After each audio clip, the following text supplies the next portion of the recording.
Greetings, Harbingers. Welcome to Willie Esther, PewDiePie's favorite channel, your realm of personal development, stoicism, and cyber alchemy. Summer is finally over, temperatures are starting to drop.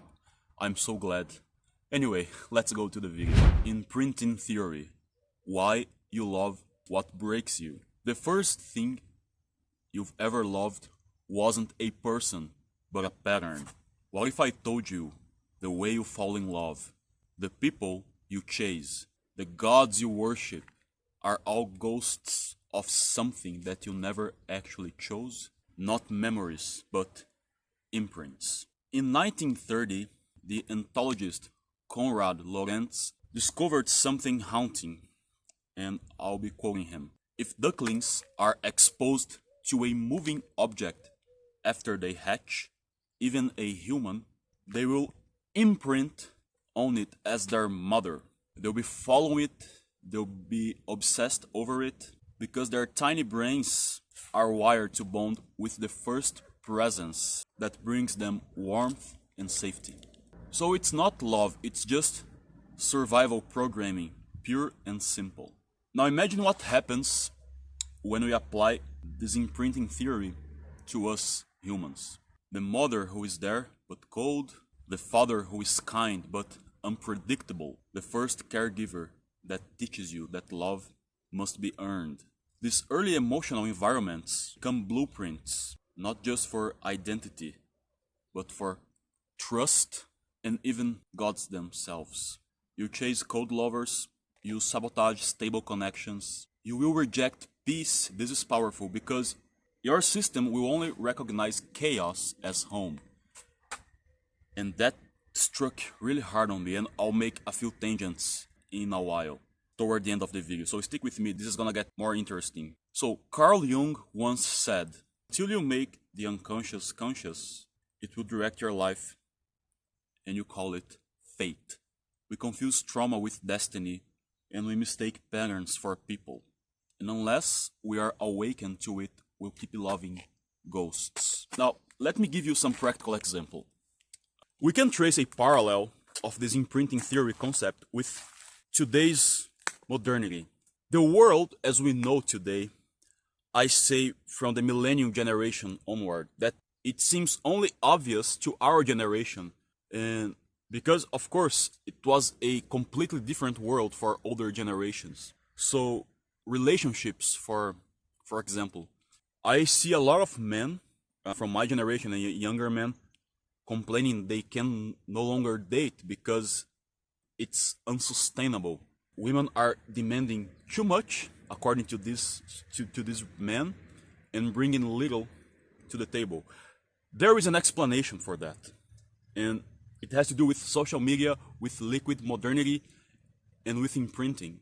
These women of our generation, the world that it's been conceived for them, it's perhaps the easiest world that ever existed for Western women.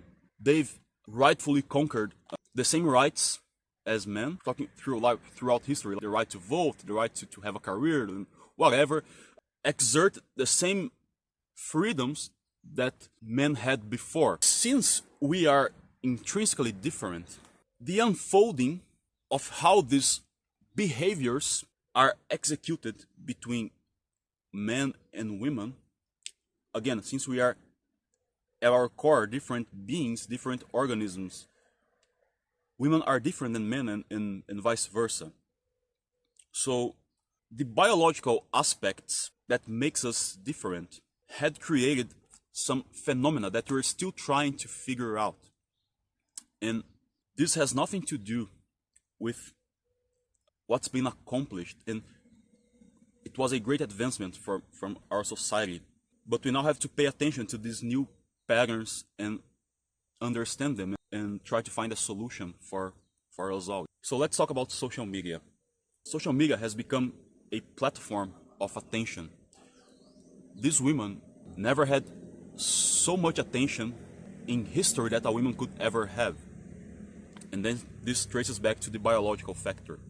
So these women, younger women, had access to these extremely well successful guys, like rich, tall, handsome guys who paid them dinner, took them to traveling and all. So that created an imprinting aspect on their minds. So they can no longer have a normal relationship with a normal man, with an average man, like a peasant, like the rest of us. So they'll be always chasing these high patterns that was once imprinted in their minds. And that creates there's a distortion in reality. If we apply the Pareto law, for example, most of these average men will remain single, and most of these women will be looking for a relationship with this 10% of men who can offer these high emotions and sensations that money can bring. So I'm not making a moral judgment here. I'm just stating some behaviors that I am seeing. Of course, not all women are like that. But if we look through the lens of social media, for example, the swiping theory, the dopamine chase, and all that stuff that I talk here in the channel, you're going to realize that. So that imprinting theory, that aspect that's imprinted in their minds, will hardly go away, or they will hardly reframe it in a way that maybe I could just have a regular relationship with a regular guy. But it's gonna be boring because they want to feel these strong emotions, and the minority of men can provide that. No matter how in shape you are, how smart you are, how many languages you speak, how successful you are being in your career, if you don't have status, if you're not like a millionaire, it's not gonna happen. So that's a practical example of imprinting theory on the women's side. And you don't need to hate me, to curse me in the comments. I will talk about men as well. That also works for men. The men who usually hang out with these women have this imprinting theory in their minds as well. So the patterns are so high that they can no longer meet a regular normal woman to have a regular normal boring relationship. The difference is that since they are very successful and have money, they can exert such power, whereas as women are getting older and fertility rates start to low, these patterns might change by the very force of nature.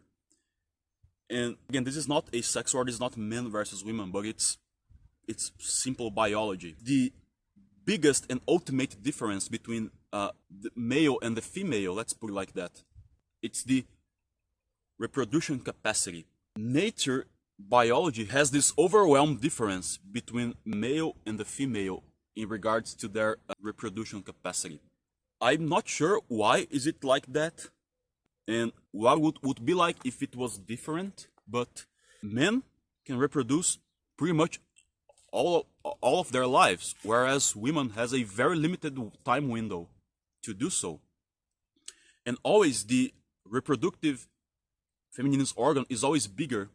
It's one egg, bigger egg, and one man has, the males has tons of sperms, which is like a bacteria size cell. Anyway, it's the ultimate difference is that the reproductive feminine organ is bigger and extremely limited, while men's are pretty much unlimited and it lasts all life. So maybe I have to do some research. Why did biology and nature, or even our God, if you are a believer, plan that way, and how that reflects in the way we interact with everything I've been speaking here.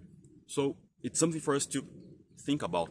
And since this is a channel for my audience is mostly men, but of course everyone is welcome, I have to make these reflections from a man's perspective. And again, I don't want to sound that I'm starting to engage in some sex war between men and women. That's not the case. So let me know, what do you think of this reflection, and if this imprinting theory makes sense in today's modern liquidity regarding relationships. To conclude the video, what's the way out then? Let's go back to the main theory here.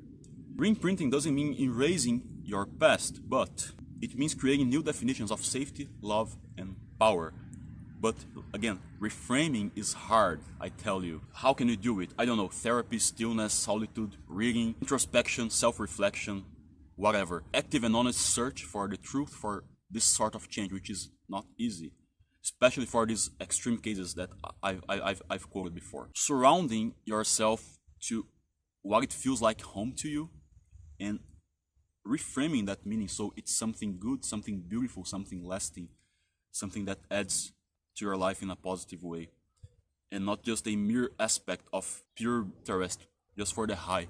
I guess as strong as this imprinting theory might be, I think the message to this video is everything that's been wired on you could be rewired if you are willing to be reframed and make an honest reflection in the right direction. Go mosquito again.